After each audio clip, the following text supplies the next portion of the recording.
Sauf qu'à l'enfance, il était plus insolent que maintenant. Voilà, c'est ce que plus insolent. Oui, très insolent. D'accord. Quand tu dis insolent, c'est-à-dire tu respectais personne, Je respectais ceux qui me respectaient. Tu sais, le dernier enfant, là, dans une grande famille, il souffre beaucoup. Il souffre beaucoup. C'est toi seul qu'on envoie. C'est les familles gourous, là. Chez nous, généralement, il n'y a pas de servantes comme ça. Voilà, c'est à Abidjan, ici, moi, je vois qu'il y a des servantes. Sinon, dans notre famille, là, c'est le petit frère qui doit aller acheter tant. Même si ta maman doit préparer, tu dois aller acheter cumager. Et en même temps, tu profites, quoi, parce que tu es toujours à côté de la vieille en train de cuisiner. Donc, ça fait que tu profites beaucoup. Tu manges avant tout le monde. Donc, moi, en tout cas, je suis très, très, très, très heureux d'être le dernier de ma famille. Mais moi, par exemple, en tant qu'aîné, je suis sous pression constamment parce que dès qu'il y a quelque chose qui se passe, on regarde l'aîné. Oui, bien sûr, parce que l'aîné remplace souvent le papa. D'accord. Mais alors, le dernier, quel est son rôle finalement dans une famille? Le dernier, généralement, chez nous, le dernier devait être là et puis on s'occupe de lui. Mais ça, c'est les derniers fainéants, en fait. Les derniers quoi? Fainéants. Ah, d'accord, ok. Moi, je suis un dernier qui est devenu le premier. Parce que je me suis battu même toujours pour la famille. Je ne suis pas resté là à dire que oui, je suis le dernier de la famille, ils vont s'occuper de moi, non. Ma mère a perdu tous ses enfants. Je suis resté qu'avec une grande sœur et 2 frères. Mais l'autre frère, c'est pas l'enfant de ma maman, mais c'est mon frère, quoi. C'est un demi-frère, voilà. Comme on est en Afrique. Mais les enfants de ma maman, nous étions 14. D'accord.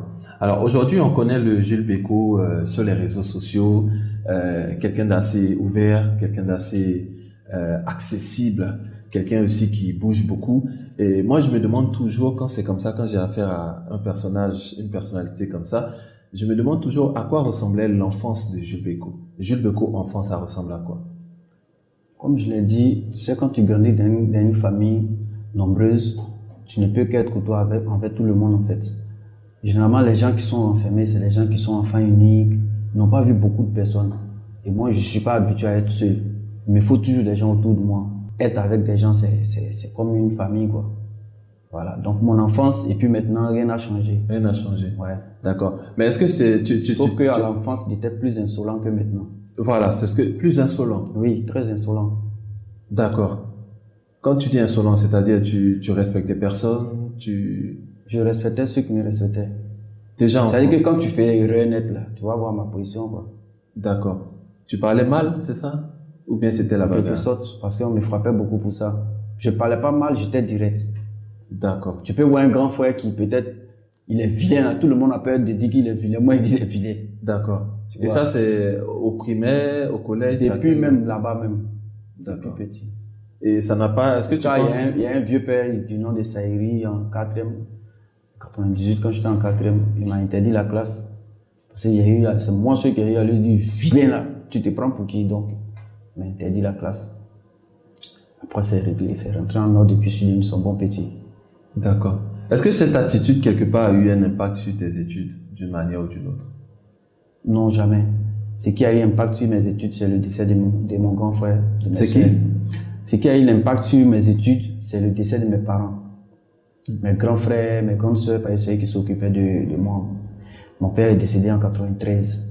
Et donc, c'est mon grand frère qui a pris le relais. Attends, en 93, je passais déjà au CE2. Du coup, celui qui a pris le relais, il est décédé. Donc, j'ai fait comment? C'est ce qui a fait que ça a un peu joué sur mon année scolaire. Aujourd'hui, tu es un homme public, tu es une personnalité publique. Comment débutent tes activités dans le show business? Par quoi tu commences? Comment tu arrives au show business? Comme je disais, par rapport à mon année scolaire, c'était un peu chaud. Voilà, à quel niveau?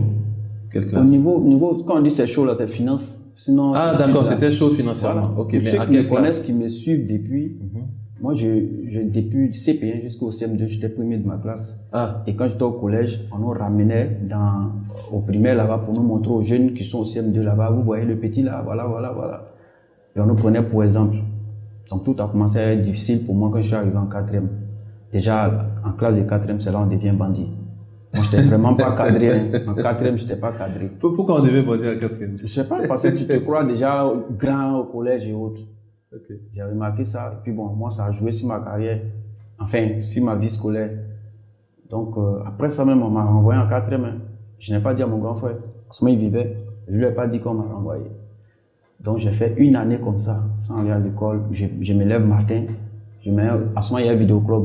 Je me mets au vidéoclub. Je passe le temps là-bas puis je reviens le soir. Comme si je suis quitté à l'école. Et dans le temps, ton bulletin partait là où ton frère ou ton papa travaille. Les bulletins d'école, là, on ne donnait pas aux élèves. Donc, c'est là, lui, il reçoit ça là-bas. Peut-être plus tard, il regarde, il voit que je suis exclu. Il me dit, mais pourquoi on t'a braqué et puis tu ne m'as pas dit? Je dis non, que j'avais peur. Puis bon, c'est quand il a gâché une année comme ça.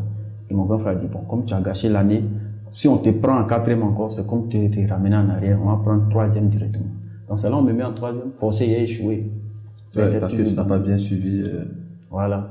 Donc j'ai repris 3e encore, et puis après maintenant, c'est là on m'a envoyé au lycée municipal d'Atakoubé en seconde. C'est-à-dire que c'est la classe de 3e seulement, il n'est pas fait au lycée. On m'a ramené en 4e au lycée. J'ai fait 2 ans dehors. Quand il y a eu le BPC, on m'a ramené en seconde là-bas. C'est là qu'il a fait terminale. Et en partant maintenant vers première, c'est là mon grand frère décède. Wow. Encore un autre coup de jeu. Voilà. Quand il est décédé, déjà, 4e, ma grande soeur est décédée. 3e, ma grande soeur est décédée. Seconde, j'ai perdu encore une personne. Wow. Maintenant, là, en première, c'est là mon grand frère est décédé. C'est là, Beno, lui, il était mon ami en seconde. Et chaque fois que j'arrivais. Serge Beno. Oui, on s'est connus en seconde. Mais il était dans une autre classe. Il n'était pas mon ami, on ne se parlait même pas. Il était trop choqué pour nous. Voilà. Déjà en seconde, lui, il avait le téléphone. Il y avait une autre fille dans notre classe aussi qui avait le téléphone. Moi, mon ami, Vanier Stéphane, il parle rarement de lui parce que lui, il gère son champ de cacao. Maintenant, on va voir. Mais on s'appelle, on se voit souvent quand il est à Abidjan. Et lui et moi, on était prêts à en découdre avec Beno parce qu'il venait dans notre classe pour chercher une autre fille. Donc c'est comme ça, quand on arrive en première, moi on me met dans la même classe avec Beno, puis mon ami on le met, parce que quand vous arrivez là on vous divise, pour ne pas que les mêmes personnes là se suivent. Effectivement. Et puis je reste en première maintenant avec Beno. Quand on fait première A, il n'y a pas beaucoup de garçons là-bas, que des filles. On t'a obligé. Donc là maintenant tu as l'embarras du choix. Non, je suis là maintenant et puis bon après, Beno m'invite souvent à la récréation, viens on se voit, tout quand on sort. Moi, il me fait d'abord quoi. Parce que moi, après, j'ai parti à l'école comme ça, sans rien, sans transport, sans déjeuner, rien. Il vais à l'école comme ça. Après, Benoît est devenu mon mentor, il a devenu mon frère. Son déjeuner, on mange ensemble. C'est des trucs qu'on fait ensemble. Tout. C'est comment on s'est connus. Donc, c'était dur. On est parti en fait terminale. Arrivé en terminale, le bac n'a pas marché. Jusqu'à on a repris encore. Donc moi, on m'a envoyé maintenant au CBCG de Cocody. Et puis Beno lui dit non, que lui va faire la musique. Il va faire arrangement. Donc quand il quitte à l'université, il vient le trouver. Il dit c'est comment là-bas? Monsieur l'étudiant, il dit ah c'est chaud hein. Moi-même, il va au lycée, il va là-bas, là, il ne sait même pas ce qu'il m'a fait. Il m'a dit mais si ça ne va pas, vous venez, on va faire le mouvement et puis un peu on s'en sortir. En ce moment, il faisait arrangement à 25 000. 25 000 ensemble, moi j'ai un peu avec. J'ai pris mes bagages, même il habitait chez lui. J'étais devenu le 2e enfant de sa maman. Souvent son vieux était à Yamsoukou. Et son vieux est venu un soir, la vieille l'a appelé pour lui dire ah, tu as un 2e fils. Que c'est un petit gourou, c'est l'ami de Guy. Il dit ah, mais c'est bien. Là au moins Guy ne va pas rester seul parce que lui il est seul aussi à la maison. Unique. Il est enfant unique. Ah, d'accord. Il est seul. Il y a ses cousines qui étaient à la maison. Il y a sa demi-sœur aussi qui est là, mais lui, il est toujours dans la chambre, sur son ordinateur. Il est seul, en fait. C'est pourquoi le gars, il est beaucoup timide. Donc, c'est comment il s'est rentré dans sa vie. Et puis, on a commencé le showbiz ensemble. Donc, lui, il fait l'arrangement. Pendant ce temps, toi, tu fais quoi? Moi, il m'a demandé d'apprendre un instrument, guitare, ou bien tu dis, moi, il est devenu acteur, qu'il est allé au States. D'accord. Déjà donc, à ce stade-là. Voilà. Donc, quand il arrange, moi, je suis assis seulement, je le regarde. Je l'encourage, en tout cas. S'il y a des idées, je lui donne. Là, jusqu'à un jour, ils ont lancé un casting. Dans le temps, on payait casting. Hein. Tu payes 20 000. On te demande photo entière, photo coupée, puis tu viens avec pour aller faire casting.